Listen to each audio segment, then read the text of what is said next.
anchoring bias, sunk cost or sunk bias. Third one, which is something called recency bias.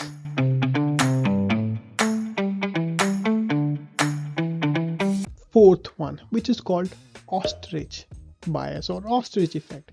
I tend to avoid and not to listen to the negative news. When I'm investing in stock market and I have a really bad portfolio, such as market is going down, etc., I would shut down my portfolio monitoring day to day and ignore whatever is happening in the market. I just don't want to hear the negative news. And that's something called ostrich effect or bias, whatever you want to call it. You close yourself from the negative news or the macroeconomic environment which is happening around you. So the next bias, again, is a very good one. It's called choice bias. Choice bias means once you are given an option A, B, C, and D, and you make a decision, no matter however you arrive at that decision, once you make that decision and when people start questioning you, you would come up with some sort of a logic or some sort of a theory and you will start defending your choices. It happens with each and every person. To a certain extent, it makes sense because you have a judgment or a logic to arrive at that choice. But when it becomes apparent that you're defending it, no matter how relevant the other point is, you need to self-correct yourself because you are then becoming prone to this choice bias. So be open for feedback during the negotiation, and it is completely acceptable, or I would even call it as smart, to change your position throughout the negotiation process. Be more adaptable, and I will talk about this point as I go forward, but this is what we call as choice bias. And closely connected with choice bias is information bias, and if I have to refine it correctly, it's called my information versus your information. Okay, and it basically means I tend to value my information better than you. If you're providing me an alternate fact. This might not be applicable for all the negotiators, but it's often the most common reason why you would see suppliers bringing in at least 2 or 3 different account stakeholders, and I will talk about this in later slide. So they bring in 2 or 3 different stakeholders just to manage or handle 1 or 2 people who have this sort of a bias, my information versus your information. If you are doing that, you are largely contributing to another bias, which is called confirmation bias. So these two things are really interconnected. I should have clubbed it in the first place, but anyway, so my information versus your information bias and confirmation bias are largely in the same pool, where you are trying to filter the facts that are being told to you or the information that is being given to you, and you're only picking and choosing those facts that fits in your preconceived notion or the idea or the decision you want how the deal to be. And then on the other side, you're completely disregarding the other facts or information that is being provided to you. And if you are already making up your mind how you want to see the things at this end, and you are again disregarding every other fact, then you are becoming, let's say, biased in your decision making, which is confirmation bias.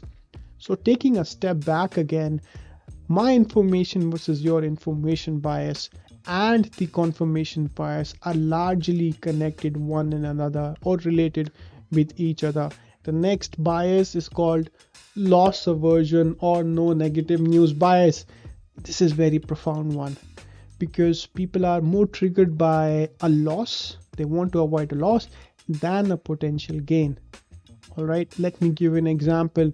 If I tell you that you can make $10 today versus you're about to lose $10, you would tend to sway more information why I'm going to lose $10. In another context, people tend to value more, or they act quite swiftly on a negative news than on a positive ones.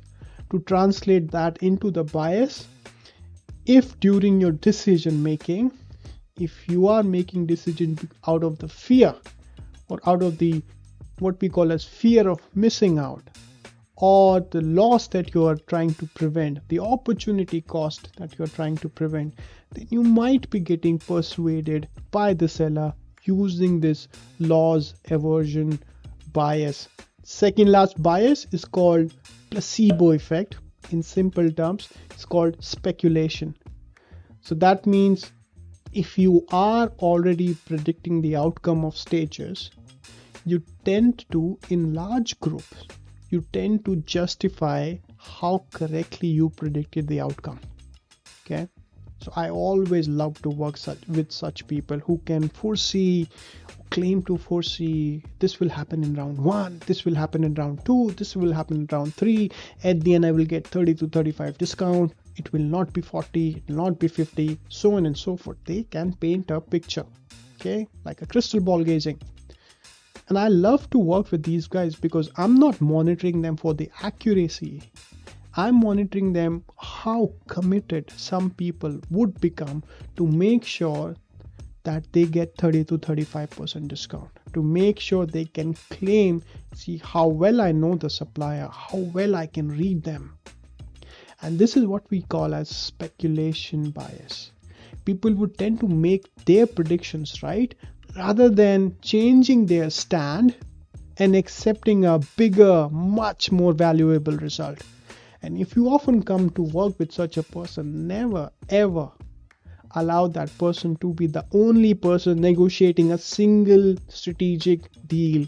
Always have two balances. Last bias is called stereotyping bias. And this is what I spoke about earlier in my video. Now, people dislike and like people all the time.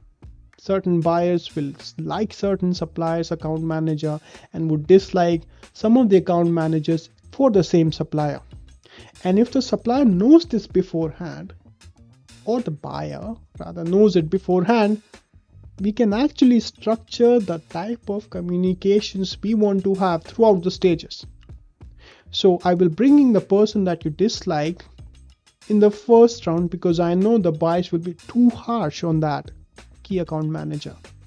But in the second round, when things are getting closer to the closure, I would bring in a neutral party who would then become front face of the negotiation with the supplier, the buyer. So the buyer would have to now recalibrate or readjust his perception or stereotyping profile with this new account manager. So the words will be more softer. The attitude will be a bit more neutral than, let's say, the preferred stereotyped character of the earlier account manager. And if you are getting persuaded as a buyer with every time a fresh face is being introduced or a more likable person is introduced in a negotiation, you need to self-correct yourself. So, well, folks, a big video, long and lengthy video.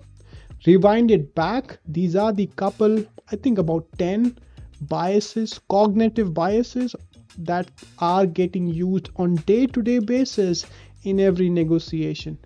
My name is Gaurav and I run this YouTube community, LinkedIn community of Supernegotiate, which is all about procurement, spend analysis, negotiation, and digitization.